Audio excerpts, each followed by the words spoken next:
Yanga na Simba zisitumike kama ngao ya kuvunja sheria katika nchi yetu. Narudia tena, kuwa Yanga au Simba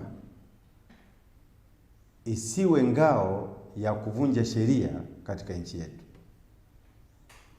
Nchi hii inaendeshwa kwa mujibu wa sheria, kanuni na taratibu. Michezo ipo kwa mujibu wa sheria kupitia Baraza la Michezo la Taifa la mwaka 77 kama sikosei. Kwa hiyo sheria, kanuni na taratibu ziko pale pale. Kauli ya Ally Kamwe pamoja na uyanga wangu nimeisikiliza, haina afya. Na mimi si Yanga, ningekuwa mimi ndo mkuu wa mkoa wa Tabora, yule ningemtia ndani, ningemuonyesha mamlaka nilio nayo kama mkuu wa mkoa, ningemtia ndani ili ashike adabu. Najua ni Yanga mwenzangu, lakini kuwa Yanga haimaanishi kwamba udharau viongozi, udhalilishe viongozi.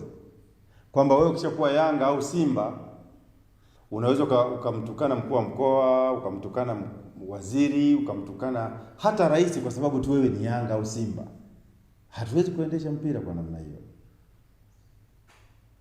Kwa hiyo mimi ndiye ningekuwa Paulo Chacha, mkuu wa mkoa wa Tabora, alipokuwa amepumzika pale, ningempelekea mbwa, wenzake wangerudi Dar es Salaam, yangebaki Tabora, ili ajifunze kwamba kukosoa na kudharau viongozi ambao wameteuliwa na mamlaka za juu kwa sababu tu wewe ni Yanga au Simba sio jambo jema.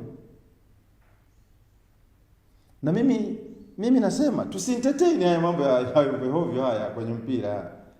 Yaani TFF na bodi ya ligi watunge kanuni na sheria kali sana kuhusiana na hawa maafisa habari wa vilabu hivi.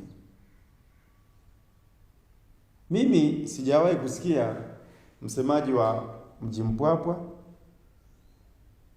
au Biashara United au Mashujaa United au Tabora United au JKT wanatoa kauli tata kwa baadhi ya viongozi. Maana nakwambia hivi kwa sababu hata yule wa Simba kuna wakati kule Mwanza alitoa kauli ya ajabu sana juu ya mkuu wa mkoa wa Mwanza. Na kwa sababu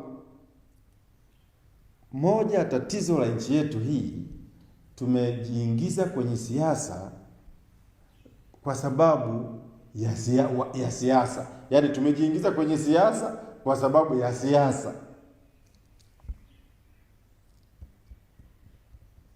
Yaani wewe msemaji wa Yanga au Simba una mandate gani ya kumtolea maneno kama yale mkuu wa mkoa wa Tabora?